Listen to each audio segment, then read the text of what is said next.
제20장 폭광선익의사 9화.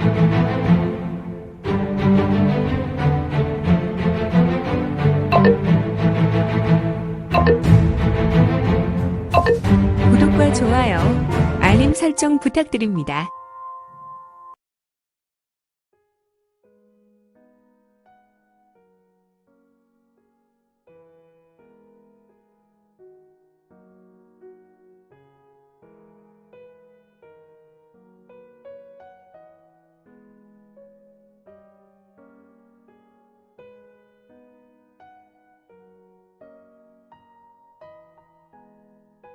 제20장 폭광성의 괴사 9화. 이거는 한동안 빈극마 백마성 설령동의 절기인 빙천선비의 구결을 정철에게 일러주었고, 그는 구결을 외우며 운기조식하고 있었던 정철의 등에 진기를 불어넣어 주었다. 그리고 단시즌이 지났는데, 아 형님, 이제는 공역을 쓰지 않으셔도 됩니다. 왕정철은 가부좌한 자세로 스르르 눈을 뜨며 말했다. 그래, 빙천선비의 오인은 깨달았느냐? 네, 어느 정도 이해하고 있습니다. 하지만 꼭 실습하고 능숙하게 연단하는 것이 중요한 것 같습니다.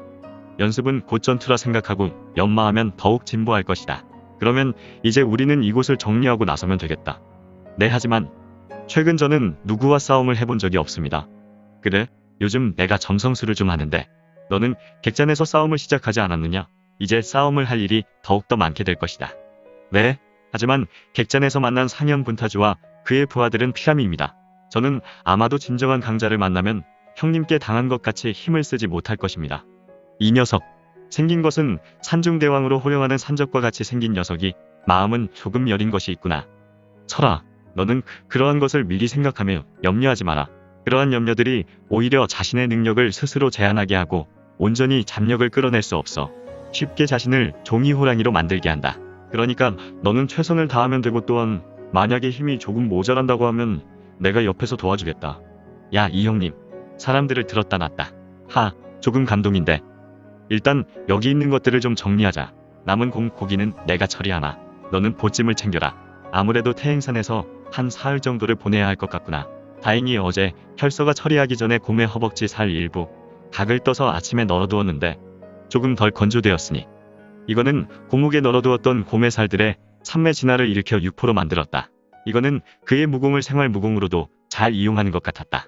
이를 보고 있었던 왕정철은 자신의 할 일을 잊은 채 조금 멍하니 이건을 지켜보았다. 헐, 무공을 저렇게도 쓸 수 있군. 할 말이 없다. 할 말이. 이 녀석 무엇하고 있느냐? 우리는 그렇게 한가하게 있을 시간이 없다. 어서 자리를 정리해야지. 이크, 또 잔소리군. 정철은 주변의 짐들을 정리하였으며 필요 없는 것은 버렸고 정말 간단하게 노숙할 중요한 물건만을 챙겼는데, 특히 이건의 짐에서 가베만큼은 정말 애지중지하였다. 아, 정철아, 내가 챙긴 닭이 중에 찻잔은 버리도록 해라. 그렇게 5개까지 잔이 필요 없구나. 차를 마실 때 찻잔이 아니라 나무 잔을 만들어 먹어도 되니, 하지만 찻주전자는 필요하다. 알겠습니다, 형님. 찻주전자는 반드시 챙기겠습니다. 정철은 요 며칠 이건과 함께 다니며 이건의 생활 무공을 어느 정도 체험하였다. 그래서 이건의 무공은 모에서 유를 만들어낼 것 같은 믿음도 생겼다. 찻잔은 형님께서 알아서 만드시겠지. 정철은 이건의 말에 좀 더 행동을 빨리 했고, 이들은 이제 이곳 숲속 공터에서 신법을 전개하여 신속하게 사라져갔는데, 그들은 동북쪽 정주 태양산을 향해 출발했다. 과연 이들에게 태양산은 어떤 일들이 기다리고 있는지. 바람은 불어 홀로 남겨진 공터를 훑고 갔으니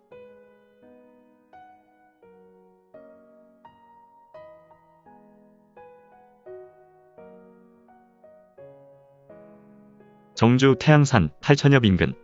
혈왕아, 그러면 화산의 문화들이 이곳 8천엽 계곡 깊은 곳으로 숨어들었단 말이냐? 찌찌찌찌찌찌. 그렇군. 저 계곡 입구 깊숙한 곳으로 들어가면 될 것 같군. 그런데 혈왕, 너는 정말 먼 곳까지 살피고 있었군. 그래, 일을 충실하게 했으니 이것을 먹어라. 이거는 손바닥 위에 있는 혈서에게 해바라기 씨를 주었다. 혈서는 자신이 가장 좋아하는 해바라기 씨를 씩씩거리며 즐겁게 먹었는데, 형님, 정말 저곳으로 들어가려고 하는 것은 아니죠? 왜 그러느냐? 혹시 저 아래 유유히 흘러가는 물길이 겁나는 것이냐? 네, 형님. 저는 수영을 할 줄 모릅니다. 그리고 수공은 더더욱 익힌 적이 없습니다. 허허, 너희 무림맹은 간부의 조건으로 수공을 요구하지 않느냐? 물론 형님. 특화된 부대는 당연히 수영이나 수공 공부를 익히는 것은 기본입니다. 하지만 저 같은 육지에서 박투전에 능숙한 백호천중원 21대 대대는 수영이나 수공을 익힐 필요는 없습니다. 참, 그래? 무림맹은 아무래도 혈맹에게 쉽게 패할 것 같구나. 부대에 철학도 없고 또한 각 부대는 어떤 경우라도 이겨낼 수 있는 경우에 수를 미리 훈련하고 연습한 것이 우선인데. 응.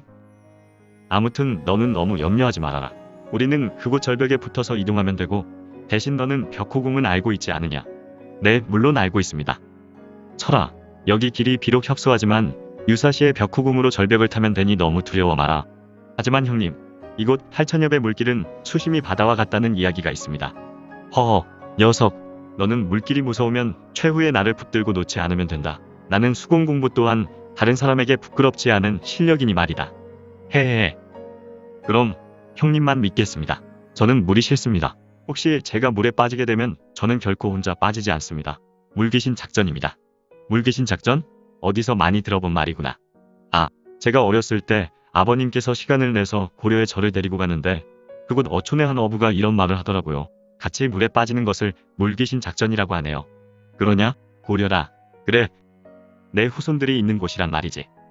이거는 제왕혼돈경을 연구 연마하며 자신의 동방제국이 어떤 나라였고 이제 어떤 후대의 나라가 들어서게 되었는지도 알게 되었다. 그리고 혼돈경을 통해서 연구하게 되면 점점 더 많은 것을 알아가게 될 것이다. 이거는 정철의 말에 의미 있는 얼굴과 눈빛이 되었다. 그는 전장에 어둑하게 펼쳐진 8천여 배 협곡을 보았다. 그의 눈빛은 순간 황금빛 광채가 번쩍하였다. 또한 순간 바람이 거세게 불어왔다. 8천여 배 협곡에서 불어오는 바람이 물길을 따라 매우 매섭게 불어왔으며 그리고 바람과 함께 이상하고 신비한 기음이 들려오고 있었으니